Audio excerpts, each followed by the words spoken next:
साल 2013 में 14वीं विधानसभा में बतौर सदस्य पहुंचने वाले जयवर्धन सिंह सबसे युवा विधायक थे। राघवगढ़ में इन्हें जनता राजकुमार और बाबा साहब तो इनके पिता को राजा कहती है। दून स्कूल से शुरुआती पढ़ाई, फिर विदेश से पढ़कर लौटे इस युवा को वैसे तो सियासत विरासत में मिली है, पर जयवर्धन की राजनीति में एंट्री की भी बड़ी दिलचस्प कहानी है। पिता नहीं चाहते थे कि बेटा सियासत में आए, लेकिन अब जब जयवर्धन ने पिता दिग्विजय सिंह से राजनीति में आने की जिज्ञासा प्रकट की थी, तो पिता ने भी उनके सामने अनूठी शर्त रख दी थी। अपनी सहजता, सौम्यता और प्रखरता से राघवगढ़ के इस राजकुमार ने जनता के दिलों में अपने स्वभाव से अलग जगह बनाई और फिर कभी पीछे मुड़कर नहीं देखा। देखिए रिपोर्ट।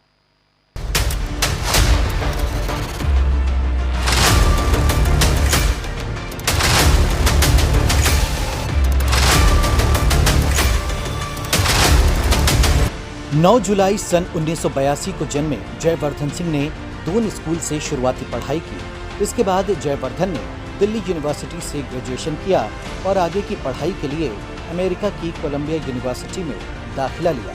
वहां से डिग्री हासिल कर 4 साल बॉम्बे में नौकरी करने वाले जयवर्धन की राजनीति में दिलचस्पी तो थी, लेकिन उनके पिता पूर्व मुख्यमंत्री दिग्विजय सिंह नहीं चाहते थे कि बेटा राजनीति में सक्रिय हो। ये वो दौर था जब 10 साल मुख्यमंत्री रहने के बाद दिग्विजय सिंह मध्य प्रदेश में चुनाव नहीं लड़ने का संकल्प ले चुके थे और दिल्ली की सियासत में अपनी भागीदारी निभा रहे थे। इस बीच जयवर्धन ने अपने पिता से राजनीति में आने की मंशा प्रकट की, पर मंझे हुए नेता दिग्विजय सिंह ने यहाँ बेटे को नसीहत दी कि यदि वो राजनीति में आना चाहते हैं तो पहले एक बार पूरे राघवगढ़ विधानसभा का भ्रमण करें और जनता से मिलें। देखिए, जयवर्धन जब राजनीति में आए तब दिग्विजय सिंह चुनावी राजनीति से दूर थे और केंद्र की राजनीति में पहुंच गए थे और उधर राघवगढ़ की जनता चाहती थी कि जयवर्धन अब चुनावी राजनीति में उतरें। लिहाजा जब उन्होंने देखा कि क्षेत्र की जनता लगातार ये मांग कर रही है तो उन्होंने अपने पिता से बात कही कि वो राजनीति में आना चाहते। लेकिन दिग्विजय सिंह राजनीति का वो बुरा दौर देख चुके थे 2003 वाला, और वो नहीं चाहते थे कि जयवर्धन की वैसे शुरुआत हो।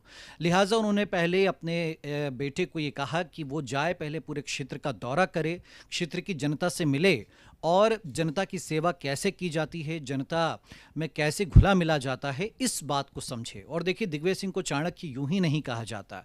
उन्होंने अपने बेटे को बिल्कुल सही सीख दी कि पहले वो परिश्रम करे, तब करे। पैराशूट उम्मीदवार बनाकर वो उन्हें राजनीति में नहीं उतारना चाहते थे। वो चाहते थे कि जयवर्धन पहले खुद को साबित करे, वो परिपक्व हों और उसके बाद फिर वो चुनावी राजनीति में आए। तो जयवर्धन ने बिल्कुल अपने पिता का कहना माना और पहले वो राघवगढ़ की पदयात्रा करते हैं। उसके बाद जब उनकी राजनीति में एंट्री होती है तो जनता उनका ग्रैंड वेलकम करती है और पहली जीत बड़े शानदार 50,000 से ज़्यादा वोटों से उनको मिलती है। तो अपने पिता की वो सीख हमेशा याद रखते हैं और इसीलिए जनता से उनकी कनेक्टिविटी जो है वो लगातार बनी हुई है। पूरा परिवार हमेशा जनता के बीच रहा है और ये भी दिलचस्प बात है कि उनके पिता और चाचा को चुनाव में हार का सामना भी करना पड़ा। लोकसभा चुनाव हारे थे दिग्विजय सिंह और उनके चाचा भी विधायकी का चुनाव हार चुके हैं, जीत चुके हैं। तो ये सब चल रहा है। पूरा परिवार ये ज़रूर कह सकते हैं कि राघवगढ़ की जनता के लिए बहुत आदर